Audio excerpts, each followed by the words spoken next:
orange and blue skies beyond midnight. After Game 4 against the Cavs, Jalen Brunson and crew ready to bust out the brooms out there in Cleveland, but Donovan Mitchell would at least give it the old college try. This time, scoring inside over OG Anunoby. He had a game-high 31, and that's the last you're going to see of him in this highlight, at least in a positive light. James Harden missed 3. Winds up in the hands of Jalen Brunson all by his lonesome, throws it up for the lay-in and good. Knicks up by 4 at that point.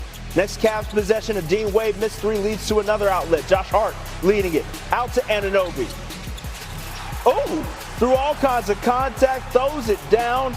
Knicks in the first quarter had 13 fast break points, their most in any quarter this postseason. Under 2 minutes left in the first. Brunson, pull-up game proper from 27. Had a 12-point lead. Did New York after 1, and in the second it was more of the same. Landry Shamet this time off the sidestep and bump fake.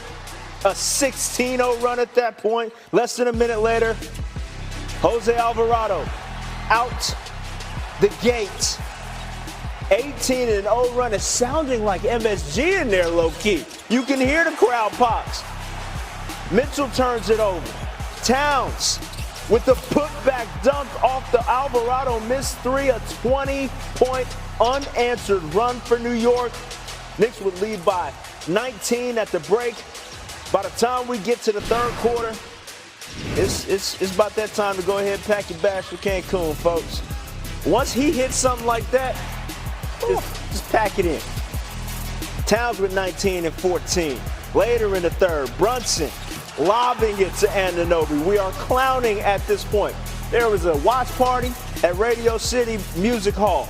6,000 Knicks fans in that thing, and all of them losing their minds. Under 7 minutes left in the third. Anunoby cleaning it up with the dunk. As New York fans are watching this, I'm sure they're so measured in their expectations going forward. Everything's just going to be very understanding. If it doesn't necessarily end up in a championship, I'm sure there will be no massive reactions. Anunoby with the slam there. Towns a fan. Brunson, your Eastern Conference Finals MVP. The Knicks get to their 9th NBA Finals in franchise history. The belief that the organization has in me has been amazing, and it's something I don't take for granted, and it's something that not a lot of people get the opportunity to do so. So I'm very thankful, and it's an honor to be here in this city and for this organization and this with my teammates. And obviously these guys have my back, and they've always had it, and wouldn't trade that for the world. Growing up in the area, I feel like the word hope has been gone from the New York Knicks name for a long time, and for me and OG to be part of this team that revives the word hope in the city. It's something special. It's something really, really special, and it's an honor. And it's one of those things, when I was growing up watching the Knicks, it was just hoping one day you could just put the jersey on. I never knew I'd be in this position at this mic talking about us going to the finals and the city believing in us. And that speaks a lot to the camaraderie of this team, the character of this team, the willingness to sacrifice everyone's been willing to put forward for the betterment of the team. And like you said, there's nowhere better in the world when the Garden has hope.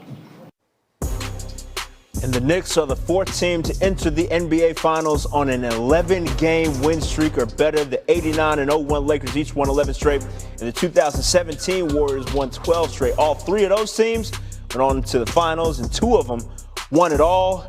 But on the losing end of this equation, Donovan Mitchell, who's still searching for his first finals appearance. I mean, y'all asked me 1,000 times if we retired. I can't tell you yes. But we did this to ourselves, and that's not an excuse. They're a hungry team. They beat us, swept us.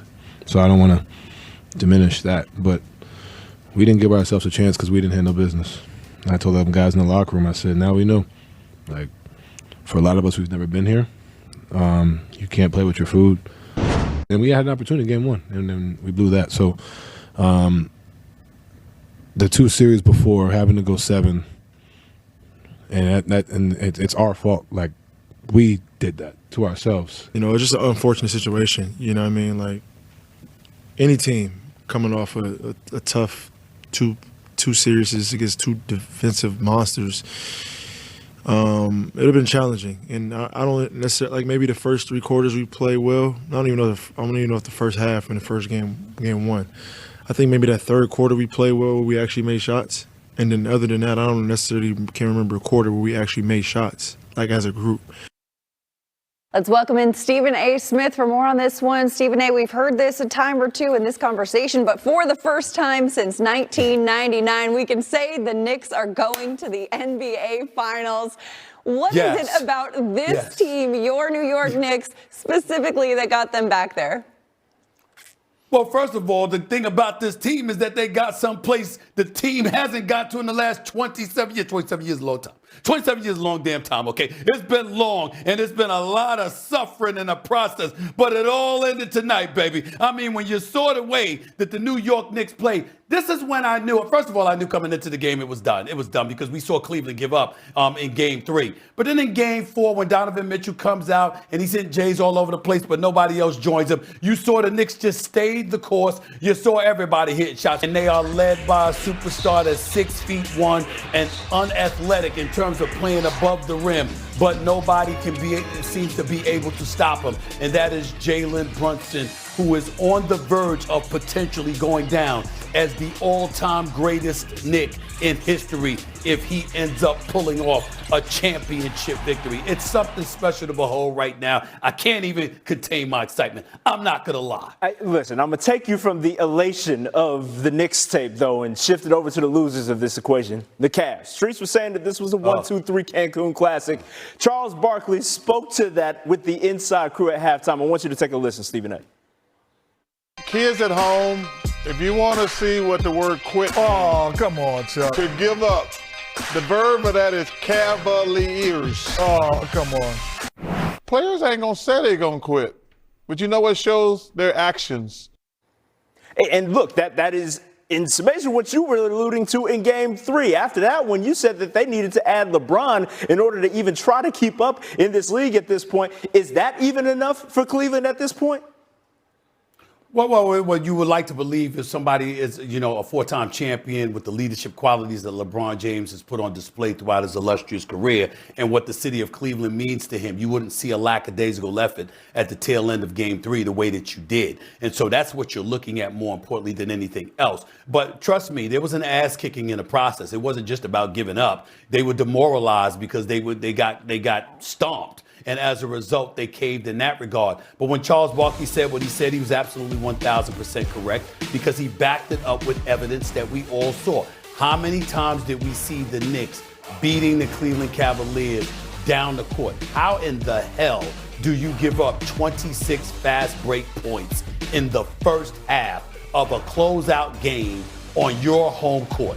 Think about that for a second. 26 points and fast break points in the first half. You're not getting back on defense. You're not making that concerted extra effort to really, really show the level of urgency that comes with that moment. And that's where the word quit comes from. Maybe not Donovan Mitchell, but damn sure everybody else looked that way. And now to me, when you're going to ask this question about the Cleveland Cavaliers, I got a better question for you. Which one was worse?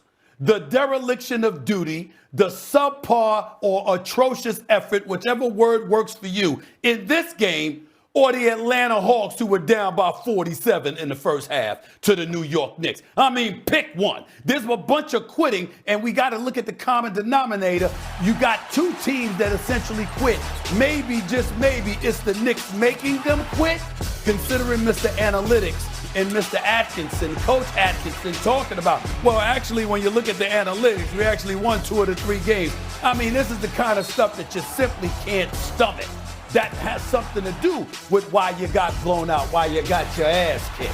And that's what we're talking about here. Yeah, look, I will absolutely concede that they beat the 1-2 out of them. But Stephen A., you ain't had to bring up old stuff. I'm a Hawks fan. That was completely uncalled for. Oh, I didn't know that. I didn't know that. Trent's Hawks catching strays over here. Let me guess. You haven't even been back to Atlanta since then, have you? I have mean, not. that's how bad it was. I know the better. stench was that damn bad that they contaminated the ATL that night. That's how bad it was. That's how bad the Hawks were. Cleveland wasn't quite that bad tonight, but they were bad. Damn. And it has something to do with the New York Knicks because they're going to the finals. They're going to the finals. And, oh, by the way, they might win that bad boy. I can't roll it out. I can't. It is orange and blue skies out there for Stephen A. Very clearly. We appreciate you joining us here on SportsCenter. Nothing